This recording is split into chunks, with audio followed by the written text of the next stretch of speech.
बिस्मिल्लाहिर्रहमानिर्रहीम। अज़ीज़ नाज़रीन सलामुन अलैकुम। मैं हूँ साजिद रिजवी और आप देख रहे हैं हमारा ख़ास प्रोग्राम एक मौका सीज़न 3, आप और आपके सवाल। जी हाँ नाज़रीन, इमाम बाक़िर अलैहिस्सलाम इरशाद फरमाते हैं कि लोगों को खुश करने के लिए खुदा को नाराज़ ना करो। लोग तो आपको दूसरे मिल जाएंगे पर खुदा आपको दूसरा नहीं मिलेगा। इसी के साथ मैं अपने इस प्रोग्राम का आगाज़ करता हूँ। जी हाँ नाज़रीन, अक्सर ज़िंदगी में ऐसा देखा जाता है कि हमारी ज़िंदगी में कुछ ऐसा वक्त आता है जहाँ पर हम फ़ैसले नहीं ले पाते हैं और कभी कभी खुदा को नाराज़ कर दिया करते हैं और लोगों को खुश कर लिया करते हैं। बहरकैफ ये ज़िंदगी का दस्तूर है कि समय बदलता जाता है, लोग बदलते जाते हैं और आगे आगे जैसे ज़िंदगी बढ़ती है मरहला आसान होते जाता है। उसी तरीके से जब कहा जाता है कि ज़िंदगी में अगर किसी ख़ास का साथ हो तो हमेशा ज़िंदगी कामयाब हो जाती है, ठीक उसी तरीके से प्रोग्राम एक मौका में आप नाजरीन का हमेशा साथ रहा है, जिसकी बदौलत आज प्रोग्राम एक मौका आप और आपके सवाल सीज़न 3 के मरहले पे आ चुका है। आप तमाम का हम इस्तकबाल करते हैं और बहुत बहुत शुक्रिया अदा करते हैं कि इसी तरीके से प्रोग्राम एक मौका में आप हिस्सा लेते रहेंगे और प्रोग्राम को सराहते भी रहेंगे।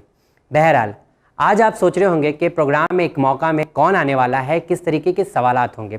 तो चलिए इसी मुंबई से ताल्लुक़ रखने वाले एक बहुत ही यंग लड़के का हम इस्तकबाल करते हैं जिसका नाम है आमिर जाफरी। तो चलिए उनका इस्तकबाल करते हैं। सलामुन अलैकुम। अलैकुम सलाम। कैसे हैं आप आमिर? खैरियत से? अल्हम्दुलिल्लाह। अल्हम्दुलिल्लाह। प्रोग्राम एक मौका में आके कैसा लग रहा है आपको? बहुत अच्छा लग रहा है। बहुत अच्छा लग रहा है। चलिए हम शुक्रगुजार हैं कि आपने बेहतरीन सवालात भेजे थे और आज आपको एक मौका मिला है। तो सबसे पहले तो मैं चाहूँगा कि अपने बारे में कुछ हमारे नाज़रीन को आप बताएं। जी, मेरा नाम आमिर जाफरी है और मैं मुंबई से ताल्लुक़ रखता हूँ और इस वक्त जो है मैं फ़ोटोग्राफ़ी भी करता हूँ और एक्सेंचर में एज अ सीनियर एनालिस्ट काम करता हूँ। ओके, चलिए अल्हम्दुलिल्लाह। बहरहाल आमिर, प्रोग्राम एक मौका में जब भी कोई आता है तो उसका कोई ना कोई मकसद होता है, क्योंकि एक प्रोग्राम आपको मिल रहा है। सो क्या मकसद के तहत आप आए हैं प्रोग्राम एक मौका में? मेरा मकसद ये है कि जो मेरे सवाल है वो इल्म से रिलेटेड सवाल है, तो मैं चाहता हूँ कि ये जो इल्म से जो सवाल है तो बहुत आजकल के जो यूथ्स में ये सब सवाल बहुत आते हैं कि ये कैसे इल्म हासिल किया जाए, किस तरीके का इल्म हासिल किया जाए और इल्म दीन और इल्म दुनिया को किस तरीके से संभाला जाए। तो आज मुझे मौका मिला है इस चैनल विन के ज़रिए कि मैं अपने सवालात जो है आज दुनिया तक पहुँचाऊँ वो सवाल और उसके जवाब मिले और जितने लोगों के जहनों में सवाल है उनको उसका मैं उम्मीद करता हूँ कि जवाब मिल जाए। चलिए बहुत अच्छी बात है और उम्मीद करते हैं कि इंशाल्लाह जो आलिम यहाँ पे तशरीफ़ लाएंगे वो आप उनके जवाब से ज़रूर मुतमईन होंगे। बहरहाल आप बहुत यंग हैं अल्हम्दुलिल्लाह। सो अभी आगे करने की और कुछ चाह है, क्या करना चाहेंगे अभी? मैं तो चाहता हूँ कि एक बहुत अच्छा फोटोग्राफ़र बनूँ और साथ ही साथ मैं जो है अपना खुद का कुछ बिज़नेस करूँ और जो मैं पढ़ाई और ज़्यादा आगे करूँ। यानी मुझे M.Com जितना जहाँ तक हो सके मैं अपने आप को चाहूँगा कि मैं इल्म दीन और इल्म दुनिया दोनों हासिल करते रहूँ। वाह, इल्म दीन और इल्म दुनिया दोनों हासिल करते रहें और यकीनन हम लोग को हासिल भी करना चाहिए। चलिए बहरहाल आपके सवालात बहुत अच्छे थे, जितने भी आपने सवालात भेजे थे सारे के सारे सवाल पहली बार किसी के सिलेक्ट हुए हैं। तो बहुत अच्छी चीज़ है कि बहुत बेहतरीन सवालात थे। तो आप सवालात पूछने के लिए तैयार हैं? जी बिल्कुल। जी हाँ नाज़रीन, आपने देखा कि हमारे प्रोग्राम में आमिर जाफरी जो अपने सवालों के साथ आ चुके हैं। तो चलिए इंतज़ार की घड़ी ख़त्म होती है और हम इस्तकबाल करते हैं हमारे प्रोग्राम सीज़न 3 एक मौका आप और आपके सवाल में मौलाना ज़की हसन साहब का। अस्सलाम वालेकुम मौलाना साहब। वालेकुम अस्सलाम। कैसे हैं आप? खैरियत से? अल्हम्दुलिल्लाह, शुक्र खुदा। आप कैसे हैं? सलाम अलैकुम सलाम व रहमत। चलिए बहुत बहुत शुक्रिया मौलाना साहब। लेकिन हम आपको एक खुशखबरी बताना चाहेंगे कि जो प्रोग्राम एक मौका है, तीसरा साल अल्हम्दुलिल्लाह इसका शुरू हो चुका है और आज दूसरा एपिसोड है जिसमें आप पूछे जाने वाले सवालों का जवाब देंगे। माशाअल्लाह। तो क्या कहना चाहेंगे प्रोग्राम एक मौका के बारे में? बहुत खुशी का मौका है और वाकई तौर पर आप मुबारकबाद के हकदार हैं कि इतने कामयाब प्रोग्राम को आपने पेश किया और साथ ही साथ हमारे नाजरीन भी और वो तमाम अफराद के जिन्होंने आज तक इस प्रोग्राम में शिरकत की वो सब मुबारकबाद के मुस्तहिक हैं। यकीनन सारे नाजरीन और इन शिरकत करने वालों की तरफ से जो हौसला अफजाई हुई, यकीनन इसी की बिना पर आपने बेहतर तरीके से इस प्रोग्राम को पेश किया और ये आज हर एक के लिए मकबूल हो चुका है कि जिसके लिए हम लोग लफ्ज़ इस्तेमाल करते हैं कि मकबूल आम हो चुका है। ये बहुत अच्छी बात है अल्हम्दुलिल्लाह। याद है मुझे आज भी कि पहला एपिसोड जब था तो उसमें आप थे जी, एक मौका से जो गोवा से खातून आई थी मेहरून यासीन शेख, उसमें आप थे और आज अल्हम्दुलिल्लाह तीसरे मौके के दूसरे एपिसोड में आप हैं और इसी तरीके से आप आते रहेंगे। बहरहाल तौफीक परवरदिगार रही तो ज़रूर इंशाअल्लाह। आज जो हमारे साथ है ब्रदर, इनका नाम है आमिर जाफरी, ये मुंबई से ताल्लुक़ रखते हैं और इनके सवालात आप देखेंगे तो बहुत अच्छे हैं, खासकर जो एजुकेशन के ऊपर हम जब बात करते हैं तो ये सारे सवालात इनके एजुकेशन के ऊपर हैं। इंशाल्लाह उम्मीद करता हूँ कि मुतमईन बख्श जवाब होंगे इंशाल्लाह। परवरदिगार हम सबको तौफीक दे कि सही जवाबात और अच्छे जवाबात दे सकें जी। और इसी तरह से बकिया बिरादरान को भी परवरदिगार तौफीक दे कि यहाँ पर आएँ और अपने अंदर की बात को पेश करके सही जवाब लेकर यहाँ से वापस जाएँ। चलिए यही हमारा मकसद भी मौलाना साहब। चलिए जी मौलाना साहब, इजाज़त है प्रोग्राम को शुरू किया जाए। जी बिस्मिल्लाह। तो जी हाँ नाज़रीन, मैं आपसे मुलाकात करूँगा ये सवाल और जवाब के सिलसिले के बाद। बहरहाल देखते रहिए प्रोग्राम एक मौका सीज़न 3, आप और आपके सवाल।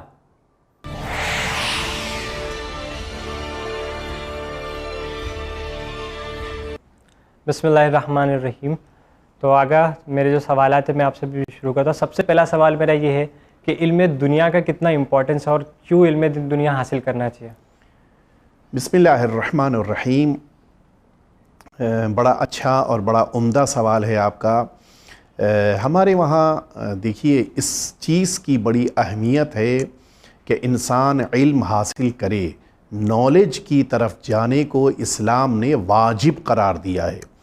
तलबुल इल्म फ़रीदतुन अला कुल्ल मुस्लिमिन व मुस्लिमा, ये हुज़ूर अकरम ने फरमाया है कि इल्म का हासिल करना वाजिब है, लाजिम है, फ़रीज़ा है हर मुसलमान मर्द और हर मुसलमान औरत पर।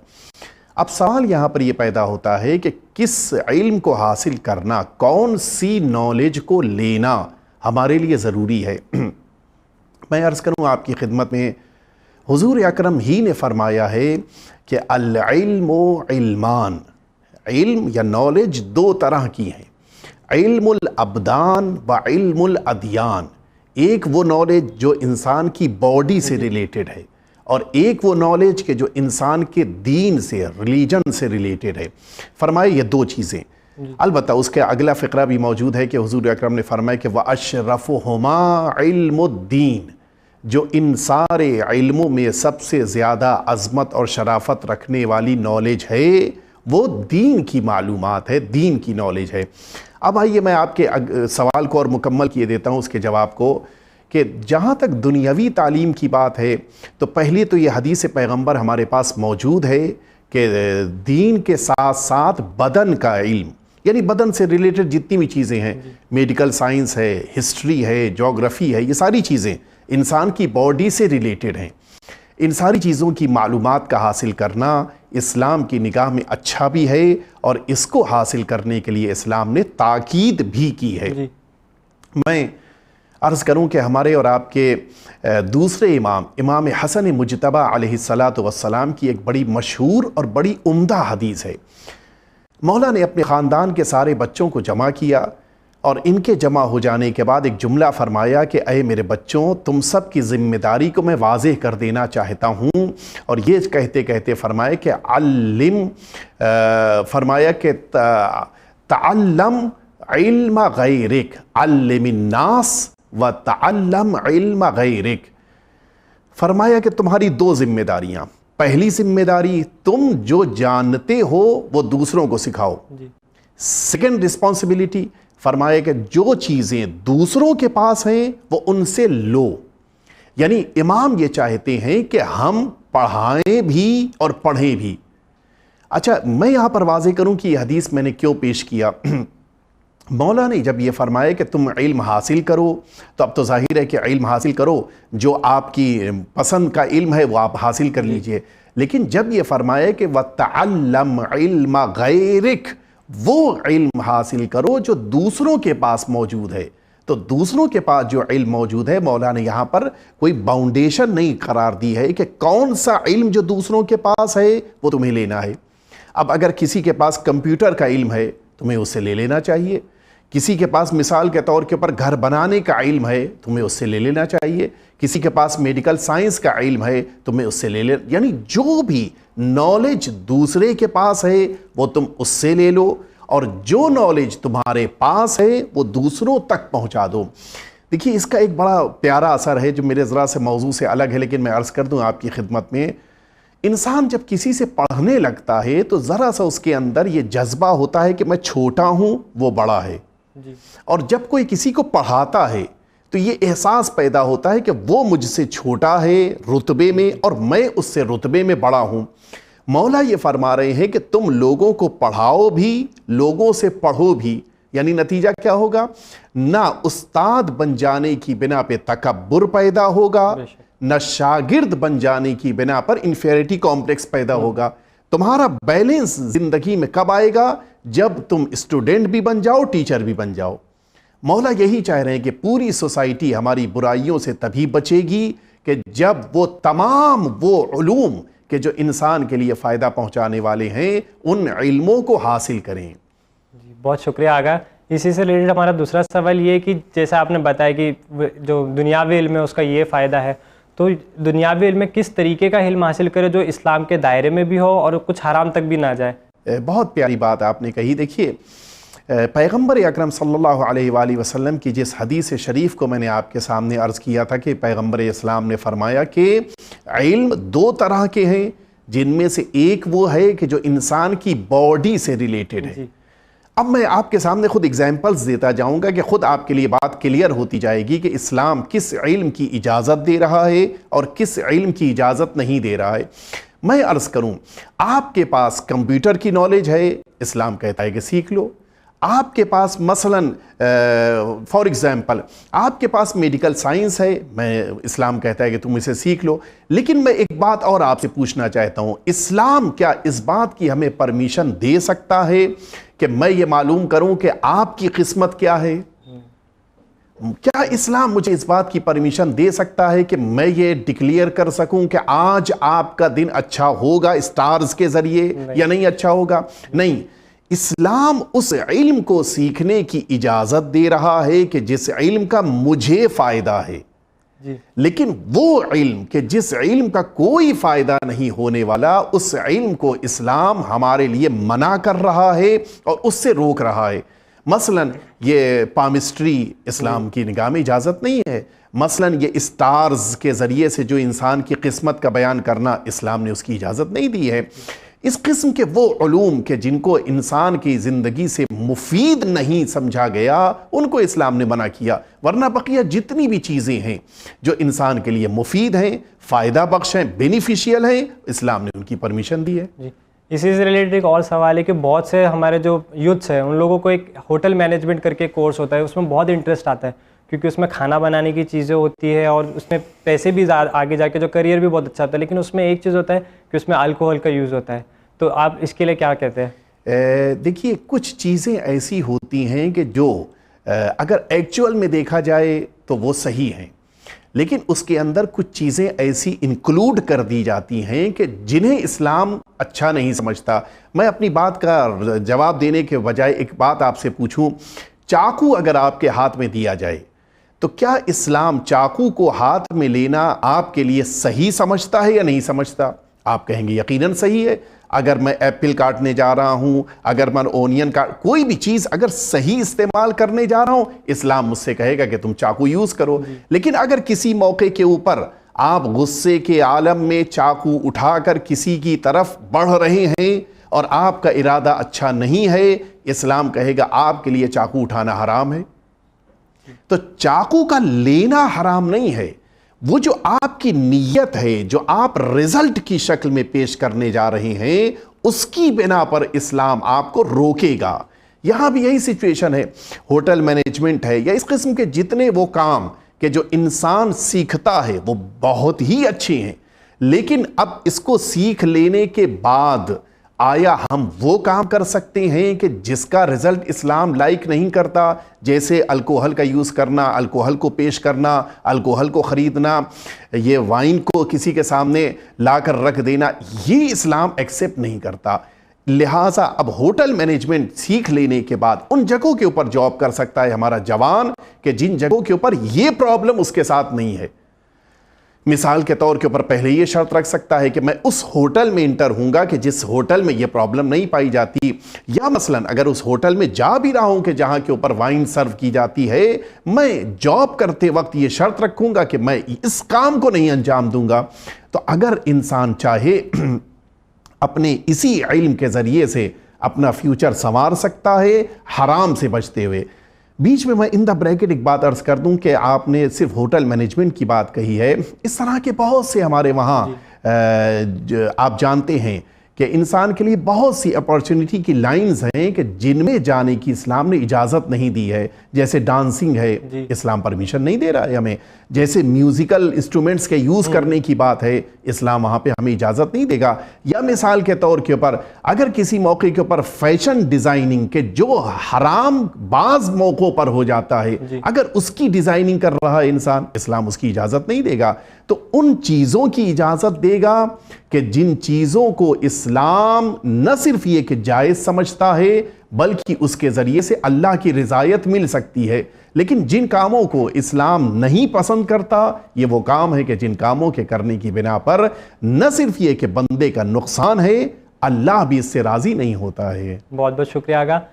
हमारा आगे ये सवाल है कि औरतें आजकल के जो दौर जो चल रहा है, तो बहुत सी औरतों को पढ़ाया नहीं जाता है, तो आपका उसके ऊपर क्या व्यू है? औरतों को कितना इल्म हासिल करना चाहिए और औरतों का क्या रोल होना चाहिए इल्म हासिल करने में? मैं इल्म में दुनिया की बात कर रहा हूँ। बहुत प्यारा सवाल आपने किया है। आज हमारी सबसे बड़ी जिम्मेदारी यही है कि हम इन अपनी कौम की बच्चियों को पढ़ाएं।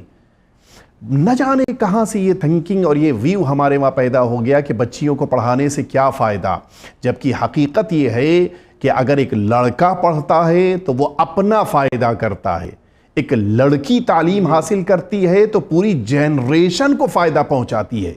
तो जाहिर सी बात है लड़के से ज़्यादा इस लड़की का पढ़ लेना इंसानों के लिए और ख़ुद इंसानियत के लिए मुफीद बनने वाला है। लिहाजा हमें इन बच्चियों को पढ़ाना चाहिए। बेपनाह इस्लाम ने ताकीद की है ख़वातीन की तालीम पर।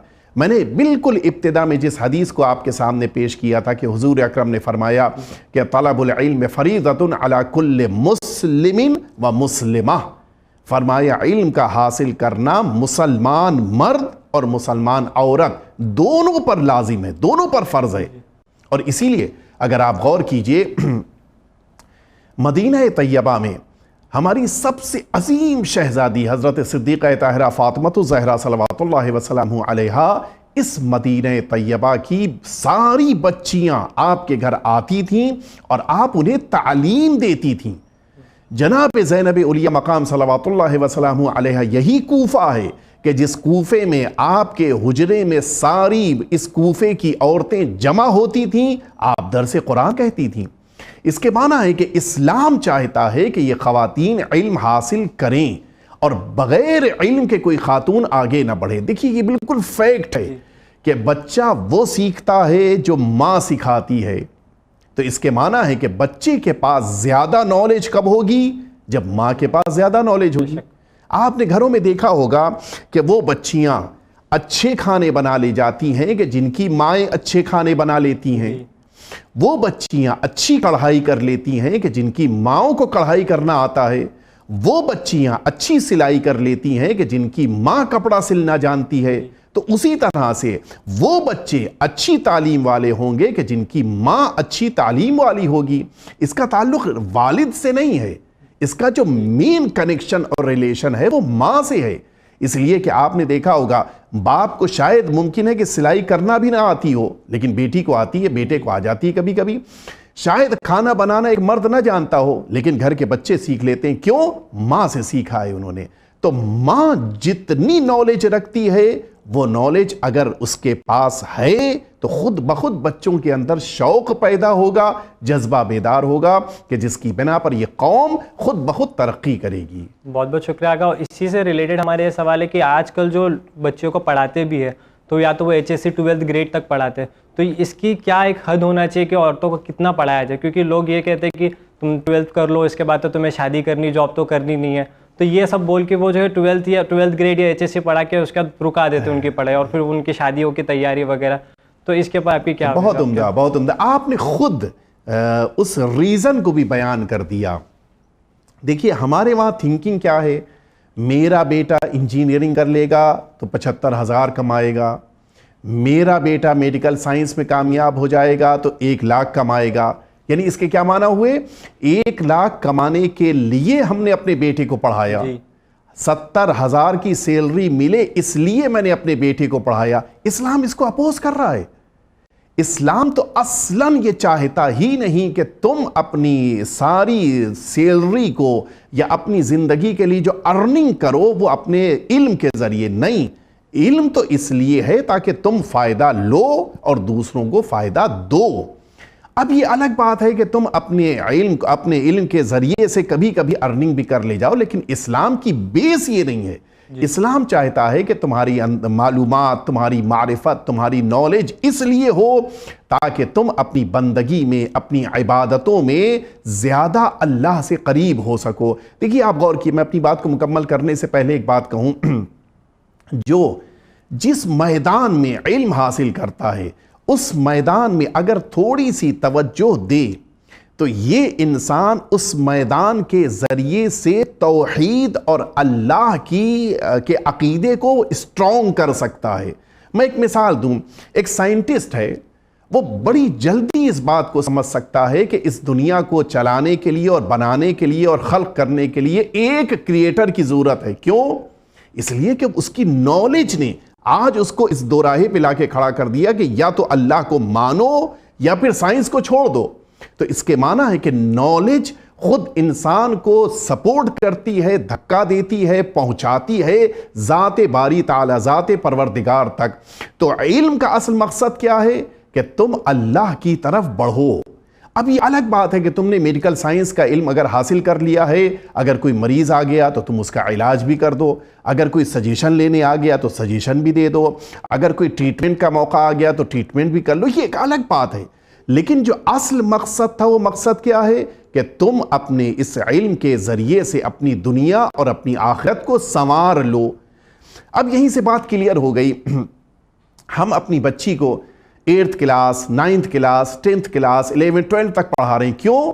ये अगर कहते हुए ये एक्सक्यूज पेश कर रहे हैं कि इसको कौन सी जॉब करनी है, यही हमारी बैड थिंकिंग है। कहां से ये तसव्वुर पैदा हुआ कि हम पढ़ा रहे हैं ताकि जॉब करे? अच्छा ठीक है, अगर जॉब नहीं भी करनी है तो देखिए, ये हमेशा हमको जहन में रखना चाहिए कि कोई भी जवान अगर अच्छा बनता है तो तभी अच्छा बनता है कि जब उसके पीछे कोई ना कोई कामयाब खातून जरूर होती है।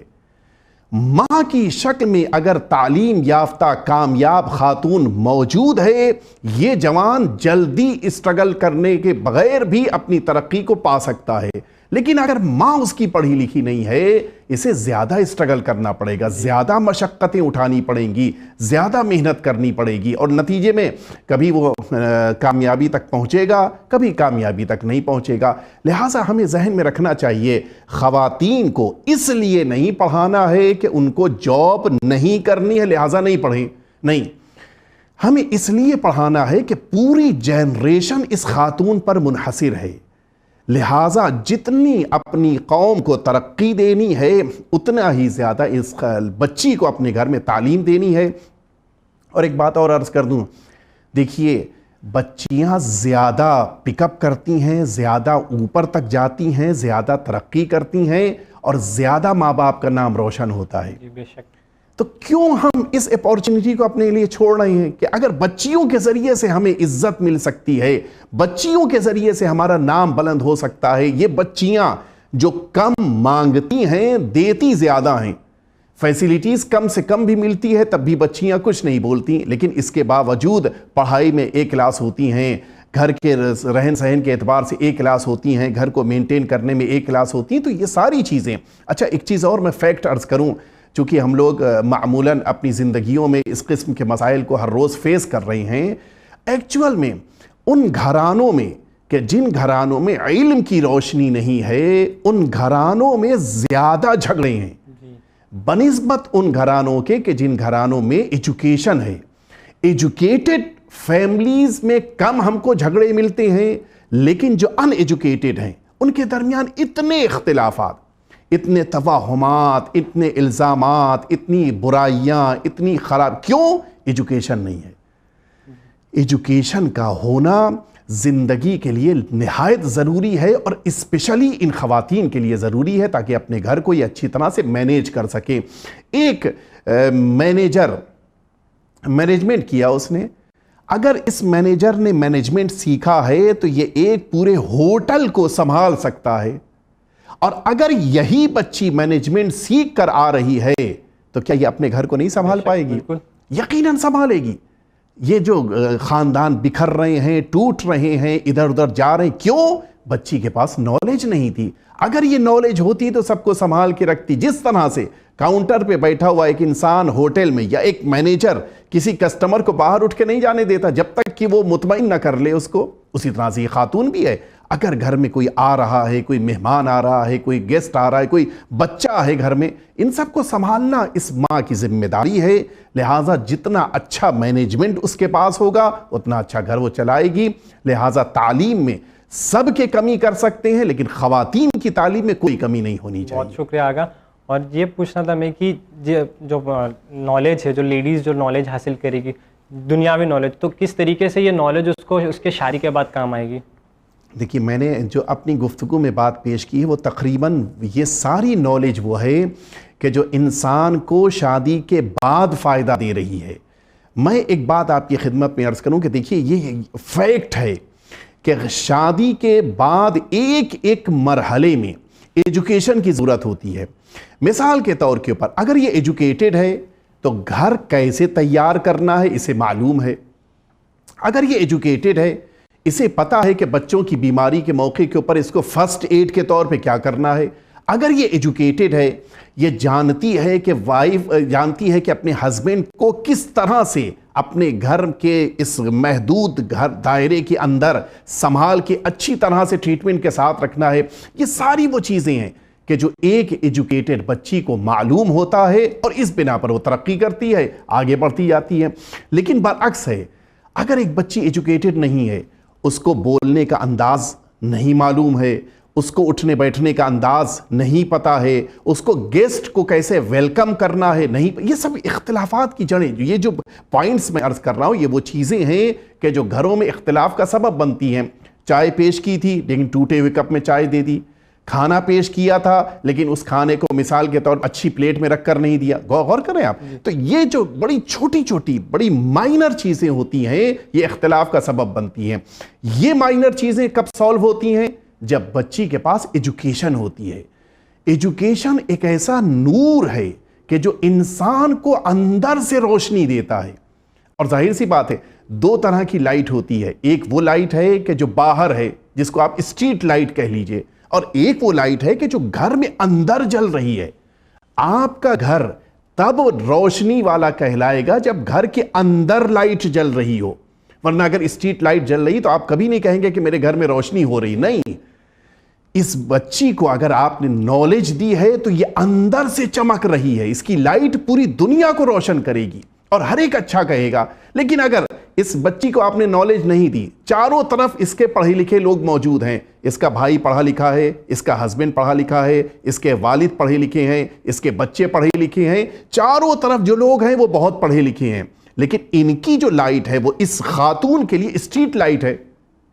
अंदर की रोशनी तो तभी आएगी कि जब खुद खातून इल्म के जरिए से अपने को रोशन करे और फिर सारे मुआशरे को और पूरे घर को मुनव्वर कर दे। बहुत शुक्रिया आगा, बहुत अच्छी आपने मिसाल दी स्ट्रीट लाइट वाली। और एक सवाल ये है हमारा कि दुनिया की नॉलेज के साथ दीन की नॉलेज की इम्पोर्टेंस क्या है, दोनों की? देखिए, ये बहुत अहम बात है, बड़ी इम्पोर्टेंट बात है और आपने बड़े अच्छे मौके पर यह सवाल पूछा है।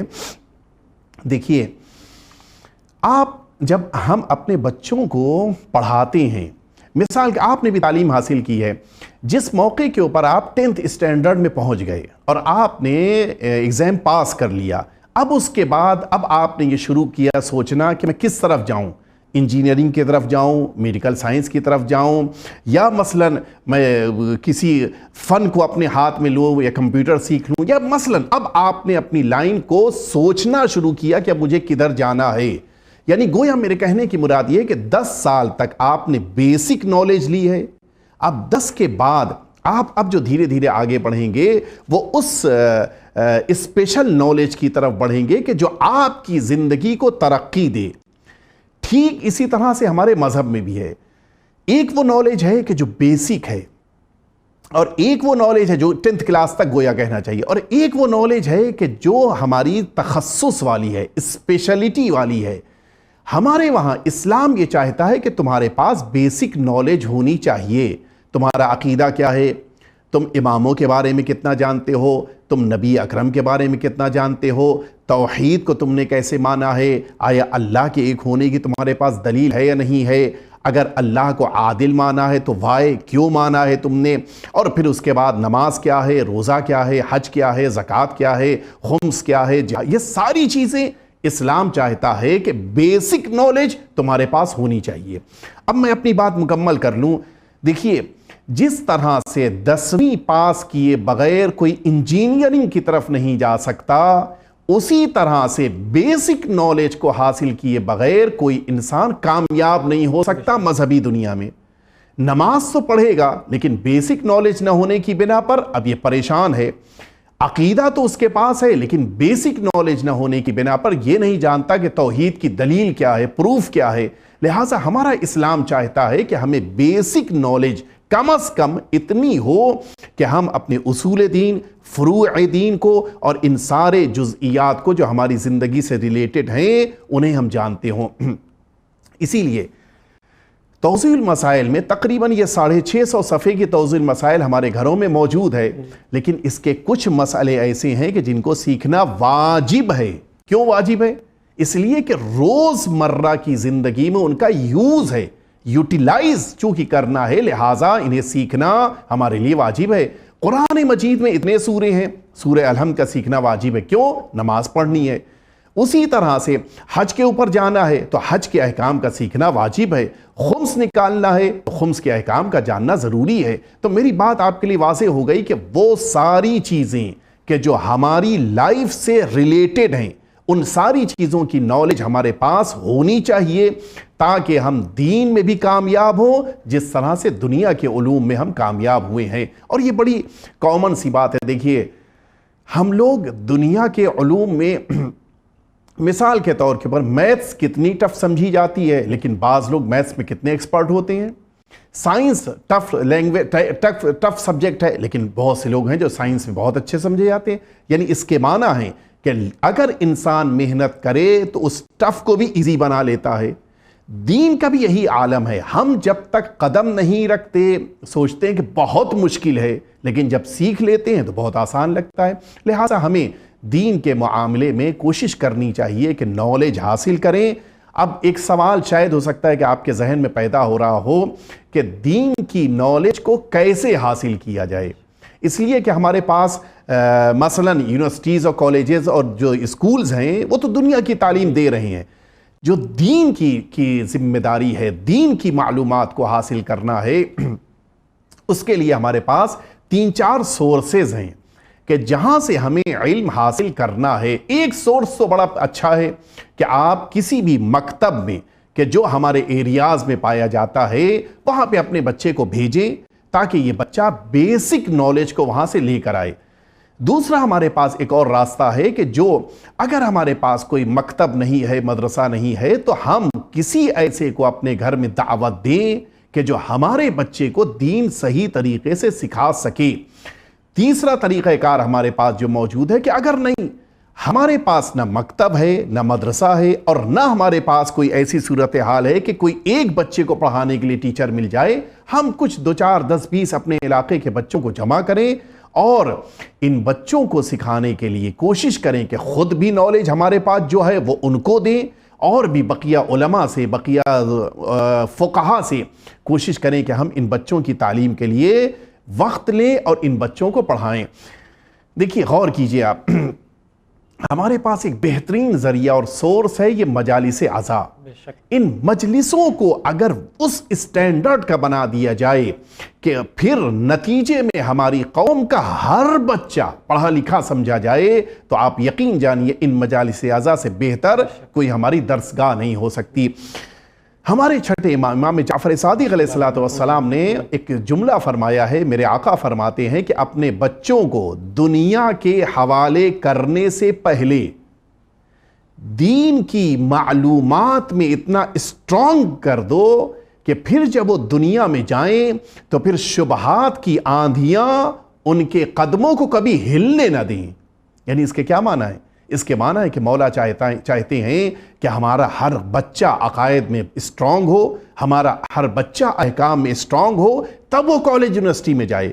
वरना अगर सीधा वहाँ पे चला गया, वहाँ पे एक से एक शुबहात जब पैदा होने लग गए तो ये बच्चा फिर भटकने लगेगा। फिर हम वालिदैन की जिम्मेदारी करार पाएगी कि हमने इस जवान के लिए आया तालीम का इंतज़ाम किया या नहीं किया।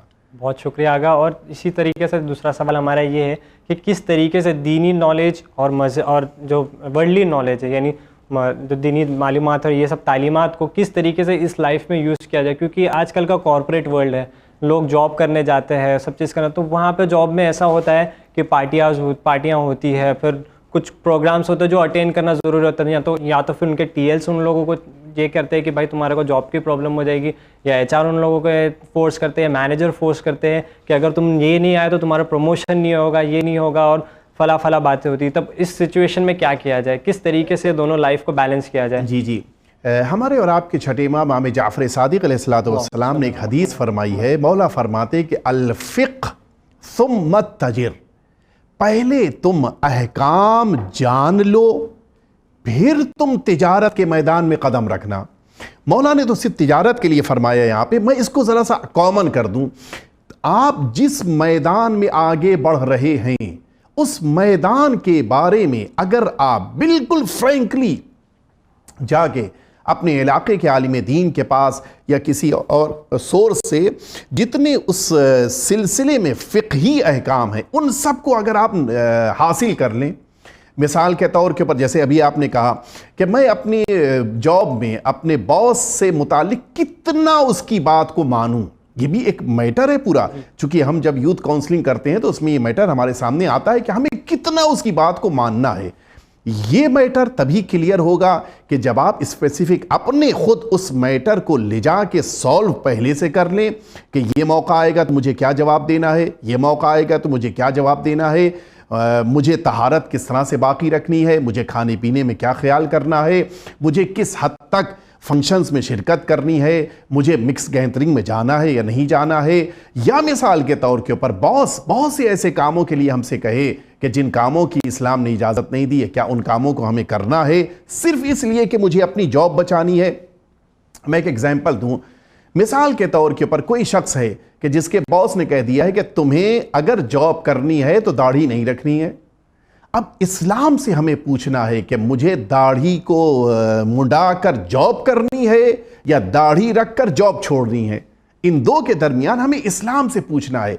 तो ये सारे मौके जो हमारी लाइफ में आ रहे हैं, इन सारे मौक़ों पर हमें पहले से उस मैदान की सारी मुश्किलात और वो सारे अहकाम जो उस मैदान से रिलेटेड हैं उनकी नॉलेज पहले से इंसान हासिल करे, तब उस मैदान में कदम रखे। मैं एक और एग्जांपल दूं, मिसाल के तौर के ऊपर अगर हम लंदन यहाँ से जा रहे हों तो आया हम ये करते हैं कि नहीं करते हैं कि हमें मालूम होना चाहिए कि हम किस वक्त यहाँ की फ़्लाइट में बैठेंगे, किस वक्त वहाँ उतरेंगे, किस वक्त वहाँ टैक्सी में बैठेंगे, किस वक्त अपने दोस्त के घर पहुँचेंगे, किस वक्त मसलन हमें मार्केटिंग करनी है, कब शॉपिंग करनी है, कब हमें घूमने जाना है।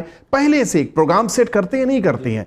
ठीक उसी तरह जब हम जॉब करने जा रहे हैं तो क्या हमें नहीं मालूम होना चाहिए कि अगर ये मौका आएगा तो इसके लिए इस्लाम ने पहले से क्या कह रखा है, अगर ये मौका आएगा तो इस्लाम क्या कहता है, अगर वो मौका आएगा तो ये पहले से हमारे लिए क्लियर होना चाहिए। अगर पहले से हमने क्लियर कर लिया है तो फिर यकीन जानिए ऑफिस की जॉब में भी हम बेहतरीन इस्लामिक लाइफ गुजार सकते हैं। बहुत शुक्रिया आगा।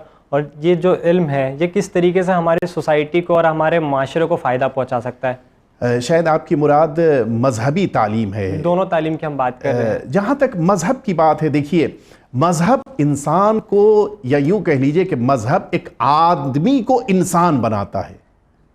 यानी क्या मुराद हुई, हमें रहने का तरीक़ा इस्लाम सिखाता है, हमें उठने बैठने का तरीक़ा सिखाता है, हमें बिहेव करने का तरीक़ा सिखाता है, हमें पड़ोसियों के साथ अपना सलूक कैसा होना चाहिए ये बताता है। ये सारी बातें हमें एक मज़हब और स्पेशली इस्लाम सिखाता है। यानी इसके क्या माना हुए, इस्लाम की नॉलेज बढ़ेगी, इंसान की इंसानियत बढ़ती जाएगी। अब इसी को उल्टा कर दिए, इंसानियत घटती जाएगी अगर इस्लाम की नॉलेज कम होगी। तो फिर अगर हमें इंसानियत को बढ़ाना है तो इस्लामिक नॉलेज को भी कॉमन करना होगा। आप खुद गौर कीजिए, जिन लोगों के पास अच्छा इस्लाम का इल्म है वो कभी भी झगड़ा नहीं करते, कभी भी इख्तिलाफ नहीं करते। आप तारीख़ इस्लाम देख लीजिए, अहले बैत अताहार तो बड़ी अजीम शख्सियतें हैं, इन हस्तियों की तो दुनिया में कोई मिसाल ही नहीं है। आपके जो असहाब हैं इनके दरमियान आप देख लीजिए, कभी कोई झगड़ा हुआ? छठे इमाम के 3000 शागिर्द हैं, कभी उनके दरमियान कोई इख्तिलाफ हुआ? क्यों? जब इंसान इस्लामिक नॉलेज हासिल करता है तो फिर सोसाइटी में कभी इख्तिलाफ और झगड़ा नहीं होता। ये तो है हमारी इस्लामिक नॉलेज कि जो हमको दुनिया में हमारी सोसाइटी में फ़ायदा पहुंचा रही है। मैं एक छोटा सा एग्जाम्पल दे दूं। मस्जिद में एक नमाजी बैठा हुआ है, दूसरा नमाजी अगर बाहर से आ रहा है और वो कहे कि तुम ये जगह छोड़ो, यहां पर मुझे बैठना है, ये जो बाहर से आने वाला है इसने उस मुसल्ले पर पहले से बैठे हुए इंसान को इसलिए हटाने की कोशिश की कि वो ये नहीं जानता था कि मस्जिद में जो पहले आ जाता है वो उसके लिए हक बन जाता है। यानी नॉलेज नहीं थी, लिहाजा उसने इस मोमिन से कहा कि तुम यहां से उठो, यहां मैं रोज बैठता था। और किया आपने? लेस नॉलेज झगड़े का सबब बनी। अगर इसके पास नॉलेज होती तो कभी ये झगड़ा ना करता। अच्छा, उधर से भी वो जो मोमिन बैठा हुआ है, इस्लाम क्या कह रहा है कि तुम अपने मर्द मोमिन के लिए कुछ ईसार करो। अगर ये इसको पता होता कि ईसार करना अल्लाह को नमाज की तरह पसंद है तो ये अपनी जगह से उठ के आगे बढ़ जाता, कहता अच्छा आप बैठ जाइए। नतीजा क्या होता? झगड़ा भी नहीं होता और सवाब भी मिल जाता। यानी उसका जवाब देना लेस नॉलेज की बिना पर, इसका ऑब्जेक्शन करना लेस नॉलेज की बिना पर। अब अगर दोनों के पास इस्लामिक नॉलेज होती, न ये ऑब्जेक्शन करता न वो अपोज करता, नतीजे में दोनों की जिंदगी खुशहाल होती। तो इस्लाम यही चाहता है कि तुम इस्लामिक नॉलेज को ज़्यादा से ज़्यादा हासिल करो ताकि तुम्हारी दुनिया की ज़िंदगी भी कामयाब हो। जहाँ तक दुनियावी तालीम की बात है, ये तो आज अज़हरा मिन शम्स है। आज दुनिया में तरक्की वही इंसान कर रहा है कि जिसके पास नॉलेज है। जिसके पास नॉलेज नहीं है वो कुछ भी हो जाए तरक्की नहीं कर सकता। इंसान की सारी तरक्की, इंसान का सारा डेवलपमेंट वहीं पर है कि जहां पर उसके पास नॉलेज है। लिहाजा मैं अक्सर ये जुमला कहा करता हूं कि अपने जिस्म के लिए अगर तरक्की चाहते हो तो दुनिया की तालीम तुम्हारे पास होनी चाहिए। अगर रूह की तरक्की चाहते हो तो इस्लाम की नॉलेज होनी चाहिए। यानी इसके माना है दोनों की नॉलेज तुम्हारे जिस्म और तुम्हारी रूह दोनों को तरक्की दे देगी इंशाअल्लाह। हमारा ये सवाल है दूसरा कि यूथ की क्या रिस्पॉन्सिबिलिटी होना चाहिए एजुकेशन की तरफ? देखिए, ये तो हकीकत है कि तालीम की जो उम्र है, जो एजुकेशनल एज कहलाती है, वो यूथ की ही एज है और लिहाजा दो जिम्मेदारियां बनती हैं हर जवान की एजुकेशन से रिलेटेड। एक तो ये उसकी सबसे बड़ी जिम्मेदारी है कि वो एजुकेशन को ख़ुद हासिल करे। ये बड़ी इंपॉर्टेंट चीज़ है कि इंसान मामूलन, मैं एक बात की तरफ मुतवज्जे कराना चाह रहा हूँ कि जिसका ताल्लुक़ आपसे भी है मुझसे भी है। मामूलन हम लोग किसी एक मैदान में एजुकेशन ले लेने के बाद फिर रुक जाते हैं, जबकि ऐसा नहीं होना चाहिए। ख़ुद उस मैदान में भी हमेशा आगे बढ़ते रहना चाहिए और बकिया मैदानों में भी। बहुत से दुनिया में मालूमात का तो एक मैदान हमने लिया, वरना दुनिया में तो हज़ार मैदान अभी बाकी हैं। एक जिम्मेदारी कि हमेशा इल्म में मसरूफ़ रहना चाहिए। जैसा मैंने शुरू में हदीस अर्ज़ की थी कि मेरे आका ने फरमाया कि तुम सीखो और सिखाते रहो, यानी दोनों काम होना चाहिए कि तुम्हारे पास जो नॉलेज है वो दूसरों को दो, जो दूसरों के पास है वो तुम सीखते रहो। तो पहली जिम्मेदारी तो हमारी यही है। एक दूसरी जिम्मेदारी हमारे जवान की जो बड़ी इम्पॉर्टेंट है, जिस पर हमें तवज्जो देनी चाहिए, एक बड़ी अहम जिम्मेदारी, वो जिम्मेदारी क्या है? हमें इस नॉलेज के मैदान में बकिया जवानों को संभालना और उन्हें ऊपर लेकर आना। देखिए, तालीम के या एजुकेशन के छोड़ देने के कई रीज़न्स हैं। एक रीज़न ये होता है कि मिसाल के तौर के ऊपर फैमिली में पैसा नहीं है। एक रीज़न ये होता है कि बच्चे के अंदर दिलचस्पी नहीं है। एक रीज़न ये होता है कि मिसाल के तौर के ऊपर जिस लाइन में जाना चाहता था उस तरफ भेजा नहीं गया, जिसमें भेजा गया है उस लाइन को लाइक नहीं करता। कई रीज़न्स होते हैं कि जिसकी बिना पर एक बच्चा या एक जवान किसी तालीम के मैदान में कामयाब नहीं हो रहा है। हमारी जिम्मेदारी है कि इसका सहारा बने। कभी कुछ नहीं है, उसके पास फैमिली की कोई प्रॉब्लम नहीं है, उसके पास स्कूल की कोई प्रॉब्लम नहीं है, सारी चीज़ें हैं, लेकिन कोई अच्छा गाइड करने वाला नहीं है। हम जवानों की जिम्मेदारी ये भी है कि हम इसको संभालें, इसको गाइड करें, इसे ऊपर लेकर आएं, इसको सही रास्ता दिखाएं। ये बड़ी इंपॉर्टेंट चीज़ होती है कि हम किस तरह से एक जवान को संभाल कर आगे बढ़ने का जज्बा और हौसला दे रहे हैं। और इस मैदान में देखिए एक चीज़ होती है, जब हम किसी चीज़ की तारीफ़ करते हैं तो हम दूसरे की बुराई करते हैं। ये मेथड अच्छा नहीं है। हमें अगर वाकई तौर के ऊपर किसी चीज़ को अच्छा बनाना है तो बस उसी की अच्छाई बयान करें। दूसरी चीज़ों की बुराई करने की बिना पर उसके अंदर भी ये जज्बा बेदार हो जाता है, जो साइकोलॉजिकली बड़ा बैड इफेक्ट रखता है कि वो फिर किसी एक चीज़ को बुरा समझने लगा अपनी लाइफ में। नहीं, हमें कोशिश करनी चाहिए कि तालीम को अच्छे अंदाज से उसके सामने ले आकर पेश करें ताकि उसके अंदर एक जज्बा बेदार हो जाए। वही खाना एक इंसान है कि जो आम जगहों के ऊपर खाता है, लेकिन जब होटल जाता है क्यों उसको अच्छा लगता है? क्योंकि अच्छी तरह से उसके सामने लाकर पेश किया गया। ये पेश करना बड़ा इंपॉर्टेंट होता है। खुद ब खुद उसके अंदर खाने का शौक पैदा हो गया, क्यों? अच्छी तरह से सर्व किया गया। वही सूरत हाल यहाँ भी है। अगर अच्छी तरह से पेश किया जाए, अच्छी तरह से लाकर उसके सामने रखा जाए, खुद ब खुद उसको समझ में आएगा कि ये इल्म हमको हासिल करना चाहिए। ये सेकंड। थर्ड एक और इंपॉर्टेंट चीज़ है देखिए, इल्म यकीनन बहुत ज़रूरी है और इल्म के लिए लोगों के अंदर शौक़ पैदा करना भी ज़रूरी है। इससे मुताल्लिक़ हमारी एक जिम्मेदारी है कि उस नॉलेज का जो एक्सपर्ट है उसको एहतराम दिया जाए। ये बड़ी अहम चीज़ है।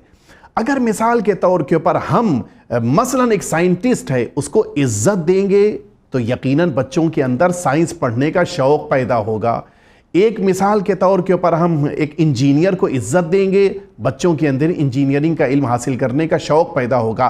तो अगर शौक़ पैदा करना है तो उस मैदान के एक्सपर्ट को इज्जत देनी चाहिए। यानी मेरे कहने का मतलब यह है कि हमें सारे जवानों को यह काम करना चाहिए कि अपनी सोसाइटी के बुजुर्ग जितने भी एक्सपर्ट हैं अपने अपने मैदान के, उन्हें इज्जत दी जाए, उन्हें रिस्पेक्ट दिया जाए। आईपीएस ऑफिसर हो गया कोई, अगर हम उसको बुलाकर इज्जत दे रहे हैं अपने घर में, एक बच्चे के अंदर शौक पैदा होगा कि कल को मैं भी आईपीएस ऑफिसर बनूंगा। ये सारी चीज़ें हमारे लिए ज़रूरी होती हैं कि हम इल्म भी हासिल करें, दूसरों के अंदर इल्म हासिल करने का शौक़ पैदा करें और उस इल्म से रिलेटेड एक्सपर्ट्स को इज्जत दें, उनको एहतराम दें।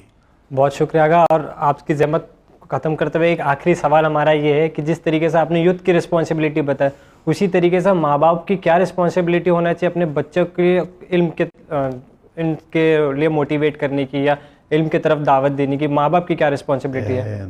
ये तो हकीकत है कि असल जिम्मेदारी माँ बाप ही की है।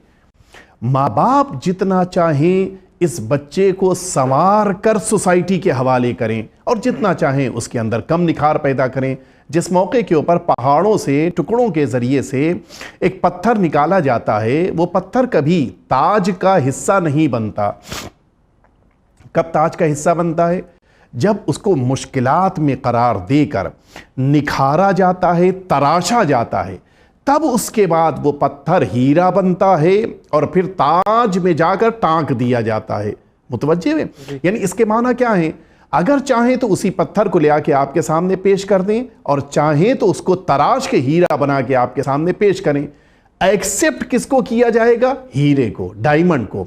लेकिन वो जो पत्थर है स्टोन की शक्ल में, कोई उसको देखने तक के लिए राजी नहीं होगा। ये जिम्मेदारी माँ बाप की है कि वो पढ़ा कर अपने बच्चे को हीरा बनाए या ना पढ़ाकर पत्थर रहने दें।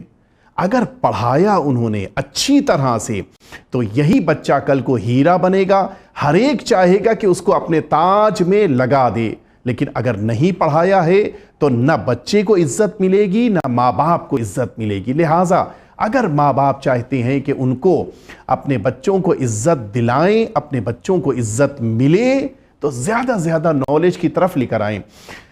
मैं इस सिलसिले में दो जिम्मेदारी वालिदैन की अर्ज़ कर दूं।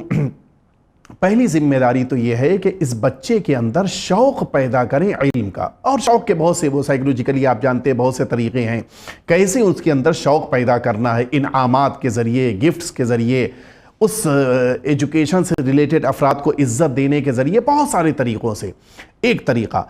दूसरी जिम्मेदारी इन वालिदैन की अपनी औलाद से मुताल्लिक़ ये है कि इन बच्चों की ज़िंदगियों को खाली न रहने दें।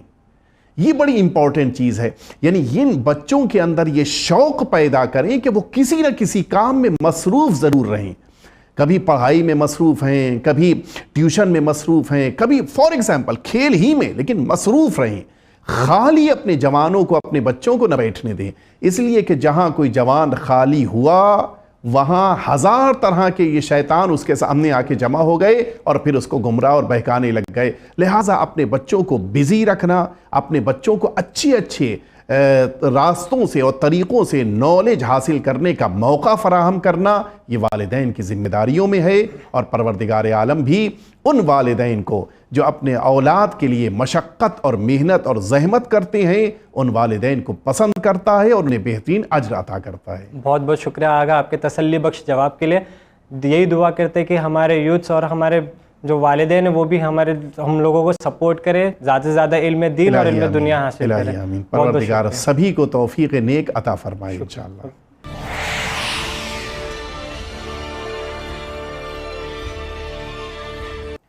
तो जी हाँ नाज़रीन, आपने देखा कि हमारे प्रोग्राम में एक मौका में बेहतरीन तरीके से सवाल कर रहे थे आमिर जाफरी। चलिए हम भी कुछ इनसे सवाल कर सकते हैं। आमिर, कैसा लगा हमारे प्रोग्राम में एक मौका? बहुत अच्छा लगा और बहुत मुतमईन हुआ कि मेरे ज़रिए जो सवालात, जो लोगों के सवालात हैं, उनके जवाब लोगों को मिल चुके हैं। चलिए अल्हम्दुलिल्लाह।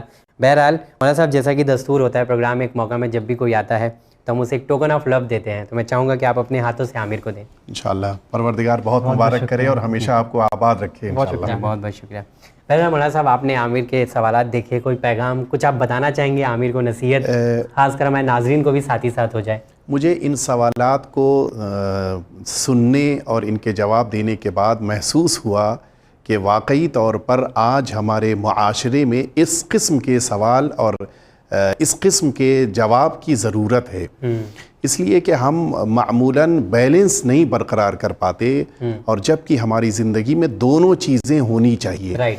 बहुत उम्दा लगा, बहुत अच्छा लगा कि दुनियावी तालीम और मजहबी तालीम दोनों को साथ में लेकर पूछे जाने वाले ये सवालात आज सामने आए, और इनके ज़रिए से मैं समझता हूँ कि बहुत से नाजरीन ऐसे होंगे कि जिन्होंने अब ये फ़ैसला कर लिया होगा कि अपने बच्चों को जहाँ दुनिया की तालीम देंगे वहीं किसी हद तक, एक मरहले तक दीन की तालीम भी ज़रूर दिलाएंगे, ताकि इन बच्चों की भी आखिरत संवर जाए और साथ ही साथ वालिदैन की आखिरत भी संवर जाए। चलिए, बिल्कुल सही आपने कहा कि हमें दोनों को बैलेंस करना है। मौसा, आपका शुक्रिया, प्रोग्राम में एक मौका में है। बहरहाल आमिर, कोई आप पैगाम, कोई मैसेज आप देना चाहेंगे? मैं अपने यूथ को यही पैगाम देना चाहूँगा कि जितना हो सके इल्म के लिए स्ट्रगल करें, वो इल्म हासिल करें, चाहे वो इल्म दीन हो या इल्म दुनिया हो।